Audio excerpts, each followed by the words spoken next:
I lost my husband in a car accident weeks ago, and now my best friend is trying to set me up with her creepy friend who thinks he can replace him and even help raise my baby.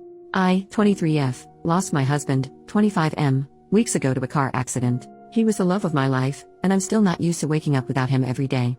We had big plans for our future, and it all came crashing down in a heartbeat. We met on his uncle's farm. He was a farmhand, and it was love at first sight for me. I'm also 4 months pregnant, but I haven't told anyone. I was planning on telling my friend when I was feeling better.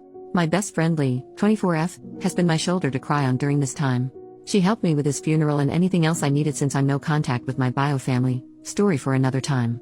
She is currently dating Barry, 24M, and they usually hang out in a trio with Liam, 24M. When I first met Liam, he hit on me hard.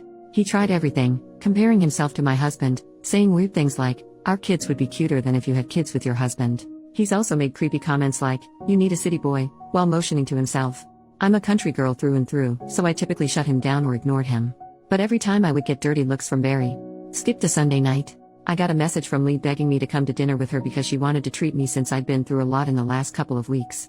Feeling not so awful about myself, I decided to go. When I arrived, she wasn't there, so I texted her asking how long she'd be. She told me 5 minutes.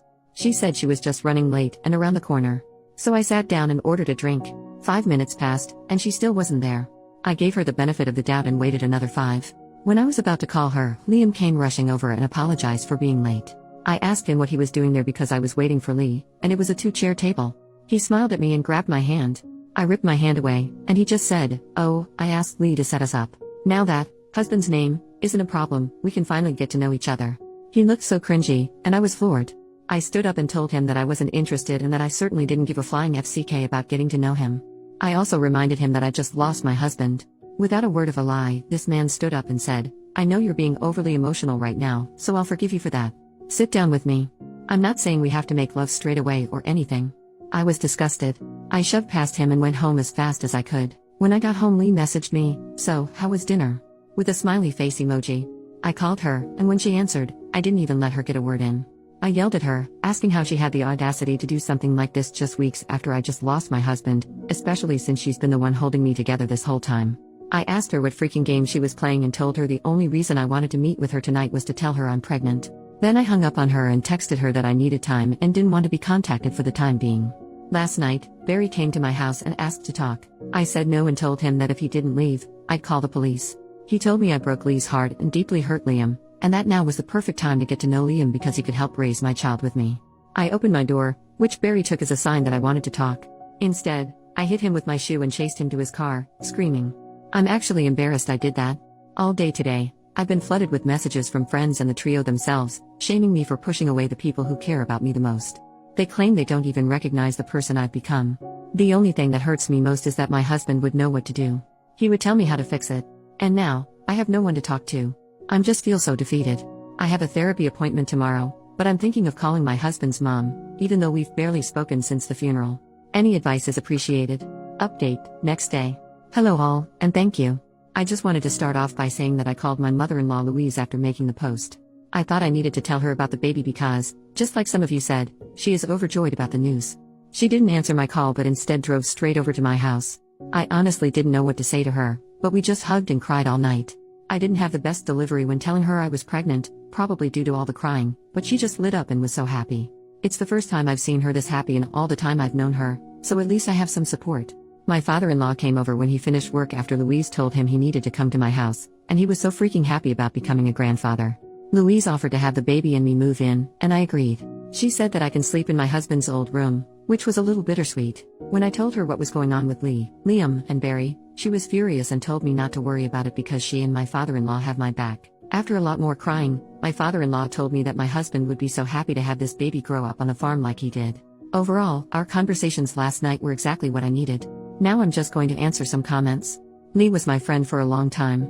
She was genuinely there for me when I went no contact with my parents, and I thought she was a decent friend. Now, knowing the truth, there are many things I can think of that she did that were red flags. Personally, I think I ignored them because I've never been close to anyone like that other than my husband. Liam is a loser. From my chat with Barry, I learned that he's always had feelings for me and has never given up because, apparently, I'm his type. He isn't and never will be. Yes, I ordered a drink. I didn't think I needed to disclose that I ordered a lemonade. It was simply a soda, nothing wild. I know I'm pregnant and would never do anything silly. I'm not magically pregnant. My husband and I both wanted children young and had been trying for about a year. We just didn't disclose that we were trying because my husband and I thought it was weird to tell people, oh, we're making love an extra amount. I don't know, my husband and I were very private people and kept a lot of things that way. As for the trio, I've blocked them. None of my family are reaching out because they simply don't know me anymore. The only friends reaching out are mutuals of Lee, Barry, or one of Liam's other friends. I was confused about whether I was a jerk because I left Liam standing there and yelled at Lee. I was so upset that I was confused about the entire thing. Thank you all, and I will update you on what happens because I know Liam will not give up until he's in jail. I seriously hope it doesn't come to that, but the fact that he drove past my house twice is unsettling. I'm hoping that moving to my husband's parents' farm will put my baby and me on a better path. New update, same post. Firstly, some good news. I found out that I'm having a little girl. I'm actually feeling a little bit better today and thought I'd update. I moved in with my in-laws the next morning after they came over.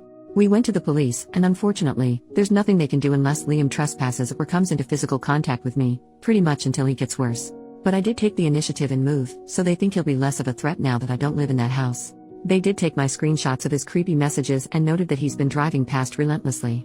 After a few days, we came into town to go grocery shopping, and we saw Lee. She went to come over, but my mother-in-law stared at her and yelled, "No." Lee looked a bit awkward because my mother-in-law was yelling, "Yes, I'm talking to you, Lee. Go bother someone else with your bull crap." Lee ended up walking away, which we thought was good. I was greatly overwhelmed, obviously, about seeing her, and my anxiety has gotten worse since the blind date. I think I was also anxious because Lee is never without Barry, so I was very worried. When we finished shopping and were walking back to our car, Lee and Barry were waiting for us. Again, my mother-in-law started screaming. She yelled that Barry was scum and accused them of trying to sell drugs to a pregnant woman, pretty much anything to embarrass them and draw a crowd. Lee and Barry left again, but not without looking scared, points to mother-in-law. Since then, I've moved on to the farm, and it's been drama-free. I had an appointment yesterday and found out about my baby girl, but also that I have high blood pressure, most likely due to the stress. We're going to have to monitor it just in case of preeclampsia since my egg donor had it. My husband always wanted a girl, so I know she is a gift from him. Apart from the grocery store incident and the police situation, it's been very positive for me being with my in-laws and their dog Spud. Don't ask, I don't know why that's his name. Thank you again. Final update, 2 months later, thank you to everyone who helped me with my issues about Lee and the others. It's over, I was attacked and suffered greatly. I lost my baby a month ago and I will be logging off for a while. I wish everyone a Merry Christmas and a Happy New Year. Thank you for the kindness, enjoy your holidays.